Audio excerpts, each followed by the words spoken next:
Welcome to your weekly Energizer. This week, we caught up with Dr. Romanello to talk about all things fuel, aka food, and the impact and how it interplays with our performance, and some tips and tricks that I think will help you as you get ready for race day. So let's get into our interview with Dr. Romanello. I know you're not going to want to miss it. Well, fun day. We're here with Dr. Marcus Romanello. Thanks for having me, Paul. You're Chief Medical Officer by day, and by night, you're amateur athlete. I wouldn't call it quite that, but yeah. Well, thanks for talking to the group here. We're doing the Couch to 5K Challenge, and today we're talking all thing about nutrients and food. So this may be folks' first time doing a 5K. So what do folks need to know with nutrients and then nutrients for race day? Really, so what you're putting in your body is your fuel for your engine. So you've got to say, how am I going to get to that finish line? How much fuel, how much energy do I need? Okay. And so when it comes time to eat, we've all got to consume some calories. All of us are going to have different goals. So if you're trying to get to the finish line as fast as possible versus this is your first race, we want to make sure you understand what you need to put in your body. Okay. And so there's a couple key concepts. Yep.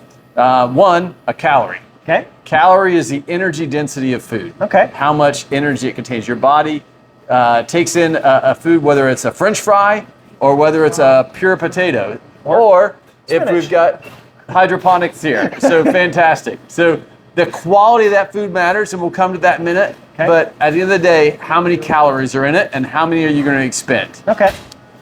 In general, the average adult male, so Paul, just you living your life, assuming you didn't exercise, never left the couch, you would spend about 2,500 calories being alive. Okay. Just living, Just breathing, existing. just being awake. All right. But if you go out and you want to run for an hour, you're going to spend an extra 300 to 500 calories over the course of that hour. Okay. And so you need to understand how many calories did you take in during that day. Okay. If you take in 2,000 but you spend 2,500, you're going to lose weight. Okay. A pound is worth about 3,500 calories. Oh, wow. So if you have a net deficit, so if you're 500 calories under what you need, over the course of 1 week, you'll lose a pound. Okay. And that's a great target if your weight loss is your goal. Okay, that's good to know. So when I eat food, so if I eat a bag of chips or a plate of spinach or a bowl of cereal or a soda, like what happens to it, and does it matter what I eat if I just eat 2,500 calories? Or if you want to eat 2,500 calories, it absolutely does not matter if all you want is fuel. Okay. Your body's going to use it, break it down. However, when we start looking at what's actually in there, now your body's saying, do I have everything I need? And you start getting into the concept of macronutrients and micronutrients. Okay. So break down for those of us who don't know, what's a macro and a micronutrient? Absolutely. So there are three key macronutrients you need to know. Okay. Protein, carbohydrates, and fat. Okay. And everything we eat pretty much has one of those three in it. Like all three of those. You and I both. So protein, our muscles are made of protein. Our muscles are what are moving us. Our muscles get torn down when we exercise, and our body rebuilds them back stronger. So you need protein to rebuild your muscles. In general, you should focus on about 1 gram of protein for every kilogram that you weigh. Okay. So let's put that in pounds, since we use that in the English.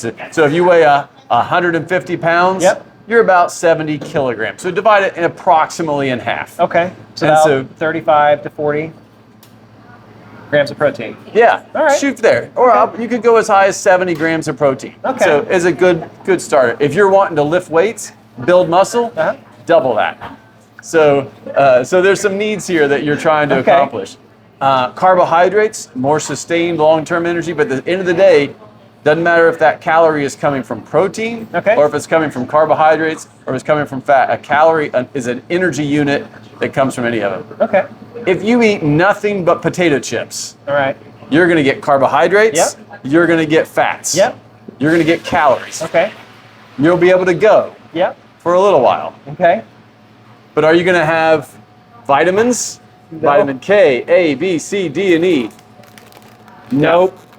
Those are when we start talking about the micronutrients. Okay. So you start looking at the vitamins your body needs to exist and some of the smaller molecules that go into our cells. Okay. Those are found in healthy foods. Okay.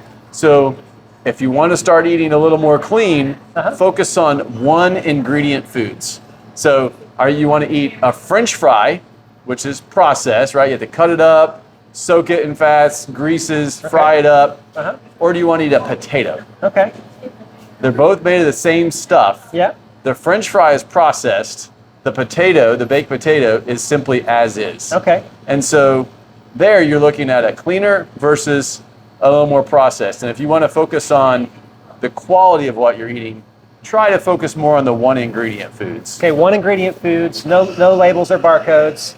Yep. I guess we actually have little barcodes here, but the spinach itself doesn't have a barcode on it. If there are 10 ingredients on the back of your package, there's some health concerns.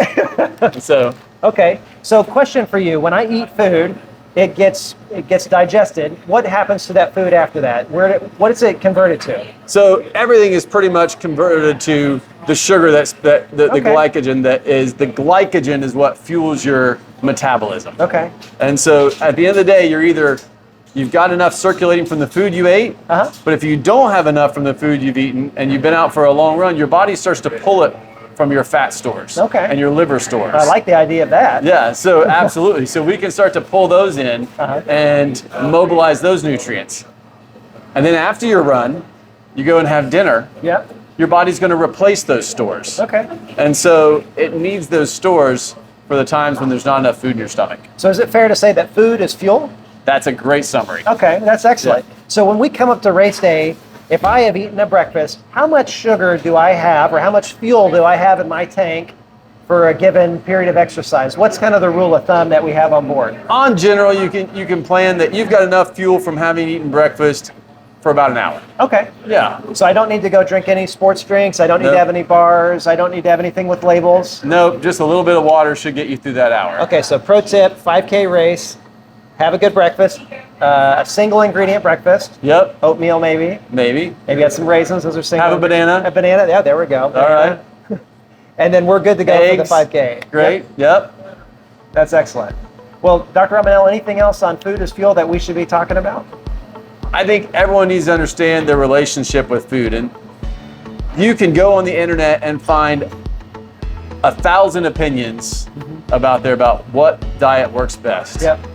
At the end of the day, look at the quality of your food as the fuel you're putting in your body and make a smart choice. So whole foods, some good clean macro and balanced diet, and not too many calories.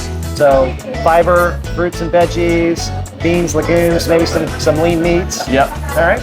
So that'll do it. That'll fuel your body. And if you have questions about food as fuel, you'll see Dr. Romanello. Come find me. I'll be glad to answer any question you have. Well, hey, thanks so much. We're getting in the way of people eating lunch right now here at the hospital at Kettering Health Hamilton. But Dr. Romanello, this has been really helpful.